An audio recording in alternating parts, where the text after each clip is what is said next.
Today, I'm going to show you how to install a mobile ham radio into a 2022 Hyundai Santa Cruz, aka Betty White. But you can also use this to install a GMRS radio. I'm Brian, KC9USB, aka HAM-DALORIan. Now, I've done quite a few of these, and I've made this easy. I'm going to break this down into 3 different sections. 1 is the antenna and the mount. Number 2 is your power. And then number 3 is, well, your radio, or where you're going to put it. And remember, this isn't vehicle specific. The things that I'm going to talk about today pretty much can be used for any vehicle. Let's get started. Now, I'm not really going to get into what radio to pick out, because that's up to you. And that's the fun part, until your wife finds out. One of the best pieces of advice I can give you from years of doing this, before you really get into this, make sure that you pre-plan this out. This is your vehicle. You don't want to ruin it. You don't want to mess it up. So take a little time, pre-plan this, recon, whatever you want to call it, and make sure that you have a plan where you're going to put your antenna, how you're going to power this, and of course, you know, the fun part, what radio you're going to use. Before we get too headlong into this, you also want to make sure, along with your pre-planning, you want to make sure that you have the necessary supplies. You are probably going to need some kind of power cable. You're also going to want to make sure that you have a bracket or some way to mount your radio so that it stays fairly stable. Some basic tools that you may need. You may need something to crimp and cut wire, mainly your power cable. I happen to use Anderson power poles for most of my power for my radios, but that's up to you. Now, let's talk about the antenna and the mount. For this one, I'm going to be using a lip mount. And this lip mount is a Comet LD5M, and it is using a SO239 connector. My antenna is a Comet GI250 that uses a 259 connector to fit into the SO239 or the UHF connector. In your pre-planning, you want to make sure that you match up your antenna to your mount. In other words, if it is an NMO mount, you want to have an NMO antenna. If it's a 3/8 by 24, same thing. And remember, you want to match your antenna height to what you think is going to work on your vehicle. Is it going to be dual band, tri-band, or an HF? Here are more options for mounting your antenna, such as mag mounts. And the best place to put a mag mount is in the center of your roof. They also make vehicle-specific mounts, and these are good because no drilling, and they give you a good ground to your vehicle. There's also a company that makes a third brake light antenna mount. In other words, there's a lot of options if you don't want to drill a hole in your vehicle. For my vehicle today, I'm using a ground independent antenna because I may not have a very good ground with my vehicle and this mount. Before anybody makes the comments, yes, I have drilled a hole in my other vehicles and put an NMO mount right in the roof. I'm not doing that today. You do you, I'll do me. So when it comes to pre-planning your antenna, if you're using a lip mount, where you're going to mount it. On my vehicle, where I'm pointing with the little pointer right there, there's actually a bevel on my hood. And I tried to put the lip mount here before, and it did not fit, which means that I'm going to have to find somewhere else to mount it. No big deal. Plan B. For Plan B, back in here, here's the hood hinge, and back towards this spot right here, on both sides, both the passenger and the driver's side, this is actually fairly flat. It's kind of where I'm going to have to put it, because I really don't have too many other choices. So the antenna mount from Comet comes pretty much pre-assembled. You have 2 set screws on the bottom, and this goes into the bottom of the hood, and this is the top of the hood, obviously, where your antenna goes in. You have 1 Allen key for that, and you have 1 Allen key for this adjustment right here. Now, as for getting this into your vehicle, on this particular vehicle, I'm going to be going through the firewall. The firewall divides the engine compartment from the passenger compartment. I'm going to be going through a rubber grommet. In order to do so, this isn't going to fit. So, what Comet has done is, this PL259 you can unscrew the top of this. Voila. Now you got a smaller connector to pull through your firewall. All right, let's get this mounted up. I almost forgot to mention also, if you cannot find the grommet to go through the firewall and you can't find it online, you Google, DuckDuckGo, search or whatever, my suggestion and kind of what I ended up doing was I actually just called the dealership. I actually called one, they didn't help me. They basically said, bring your vehicle in, we'll do it for you for a couple $100. I called another dealership a little bit further away and they were more than helpful and they told me exactly where it was. So just a little hint. Another thing that you might want to look at getting is a fender protector for your vehicle. I happen to have got this one from Harbor Freight. It has microfiber cloth on the inside so it won't scratch up your car. It's got a little weighted magnet on the top there so it kind of holds pretty nicely. Don't want to scratch daddy's whip, so take care of your stuff. Okay, so we got the antenna into the cab. You guys can see, we pulled it through. And hopefully I can get to, and there is the grommet. And I have both the antenna and the power coming through into the cab. Success. Okay, I kind of jumped ahead here, so let me go back a second. Getting the antenna and the power into the vehicle, I'm going through a rubber grommet that is in the firewall. There's a couple different ways that you can do that. One, you can use a tool like this. Go figure. This has a sharp beveled end, and then it has a hole that goes all the way through. And what you can do is you can poke this through the rubber grommet. Don't hit your wires, and then you could take the cables and you could put them right through there, right into the vehicle, or from the engine compartment to the cab, or if you have to go from the cab to the firewall. I've never used this. I will leave a link down in the description. Sometimes you may need this if the rubber is very thick on some of these vehicles. I've never ran into that in all of these that I've done. Another little tool here is this thing, which is basically a rubber coated kind of wire. It's got a loop on the end there. And it's got a protected end on that end.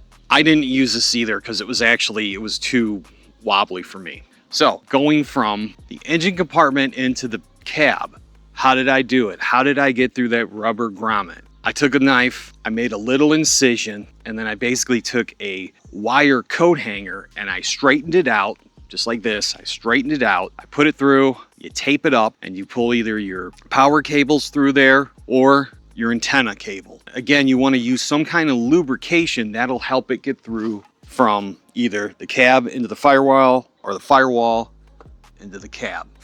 So now that we have the antenna cable into the vehicle, I'm going to run it by just gently pulling off these panels on the inside here, and it's going to run underneath here. And then my radio is actually going to be mounted under the seat, and we will get to that shortly. So I just wanted to show you, we got the antenna screwed onto here. Our mount is tightened down with the 2 set screws there. I got the cable running down along the side here. It's clearing the hood mechanism here. The cable then runs down. I have it going back against the firewall, away from the engine, and I just have it loosely zip tied on some of those hydraulic lines back there, away from the engine. Then goes back, goes behind the brake cylinder, and goes through our rubber grommet into the cab. Just another little tiny suggestion here. After you get this all mounted, powered up and everything, drive it for a little bit and make sure that you check those set screws on your antenna mount after you drive it for a little bit so that they don't, make sure that they don't loosen up. Now that we got that, let's power this thing up. Let me show you how I got this powered up. So now we're at the point where we're ready to run power to our radio. I apologize for the shaky camera, guys. I had to kind of switch to a different camera for some of these closer shots. For power, I've got the red, or the positive, coming off of one of the terminals here. And by the way, I'm going to change this. I'm actually got heat shrink for that, so it's going to be a little bit nicer. As for the negative side, that is actually going to go to the vehicle's ground, which is located right there, that bolt. So let me just explain why it's not going back to the negative off the battery.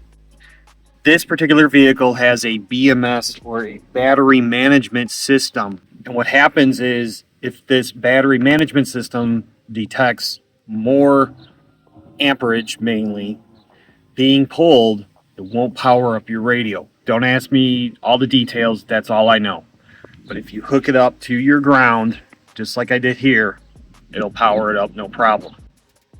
Instead of having a fuse off my positive, I've actually got a circuit breaker, a DC circuit breaker rated at 15 amps. I've also got a fuse off of the negative that kind of just came with this assembly, so I just kind of left it. I've also got a fuse off of my switch, my power switch that I put in, that I will show here in a minute. Just to show you guys, I'm going to try to get this, the rubber grommet through the firewall that I keep talking about is right there. As you guys can see, the black and the red cable, there's some lubrication still left on it, and that's going from the engine compartment into the cab. I'm using 12 gauge wire, so that's more than enough to handle the amperage for this radio, which by the way is a BTECH UV50 Pro. I think I forgot to mention that, so I'll mention it now. So another thing that I have here, you don't have to do this, but I personally like doing this. I have the power poles going into another power pole connector here right off the battery. Now, the reason why I like doing this is because if I ever need to work on the radio, take the radio out, change the radio, I could just unplug it right here. You can also disconnect, well, in this case, the breaker or the fuse, and do the same thing. But I kind of just like having this as another option. And what I also do is I put a little bit of no-ox or dielectric grease into these two connectors so that way it doesn't corrode up. I also put a little dielectric onto the ground connection and into the positive connection. Now, some people actually use a separate battery. I'm just using the battery that came with the vehicle. So in the cab, we have the positive and negative, red and black power coming in, and we also have the antenna. And then I also have, you may see that this branches off, and we have a fuse on the power cables. What I did is, and you don't have to do this, this is kind of just an extra step for me because of using the BTECH UV50 Pro, it's hard to tell when the radio is on and off. So what I did is I have the power then going off to this little switch. And it's on. You see the red lights on. I know it's hard to see. It's off. Takes a second. So now power comes up to the switch. The switch then, the black negative and the positive, one of the cables, they go off, and I have them running along under these panels inside the car, your kick plate panels, I think they're called, rocker panels, I don't know, something like that. Anyways, I just lift these up a little bit, make sure that they're not getting pinched, and they're running, hold on, they're running along the side here. I'm sorry, my car's a mess. And power comes out from under here and goes off to the radio. Again, I have more fuses. I kind of just, my philosophy, I don't think you could ever have enough fuses. So now where am I going to mount the radio? I decided to make this as easy as I can on myself. What I did is I took the mounting bracket and I put it on this piece of wood. There's two holes in there.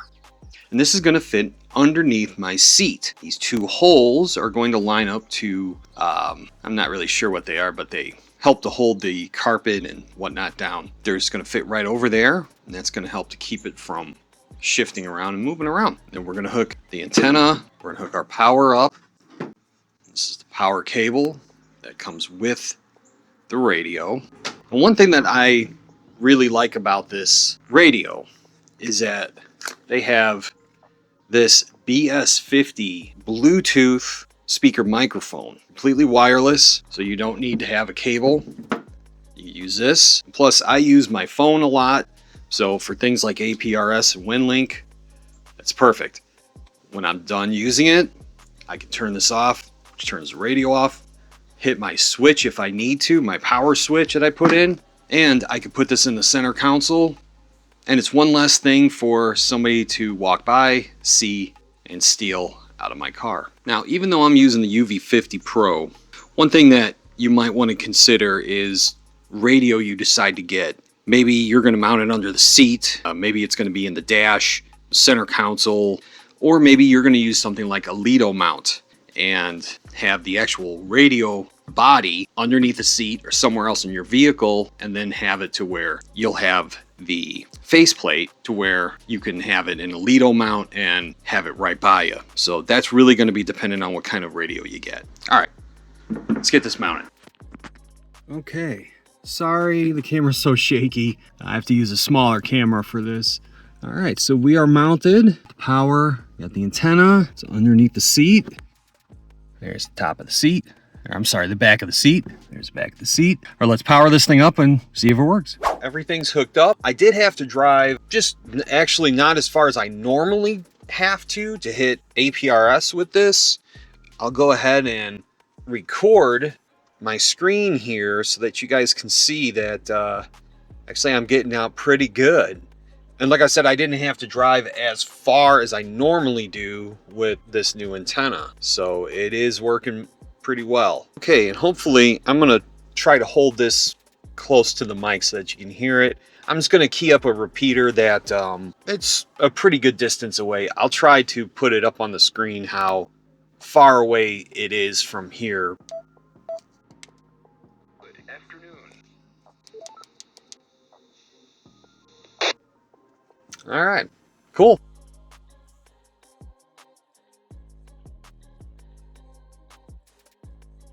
Let me head back and I'll give you guys just a couple more pointers and my thoughts on the setup. So I've had this antenna now for a few weeks and I've been really impressed with it. For not having to drill a hole in your vehicle, and you could use something like a lip mount and you don't have to worry about the grounding factor. The GI250 from Comet, it's an excellent antenna. If you guys got anything from us, do me a favor, smash that like button. In the comments, let me know. Would you do something different? Have you done something like this? Maybe on a different vehicle? Again, these principles that I talked about and some of the things that I did today, it could be applied to either ham radio or GMRS. Make sure that you hit that subscribe button because I got some pretty fun and crazy stuff coming up. Remember, I can't emphasize this enough, and I know I've said this about 1,000 times in this video, pre-plan. If you pre-plan your next install of your mobile ham radio or GMRS, it should go fairly easy. Be prepared for plan B, maybe plan C, but have fun and go mobile. YouTube wants you to watch some videos coming up, and I agree with them. 73, everyone.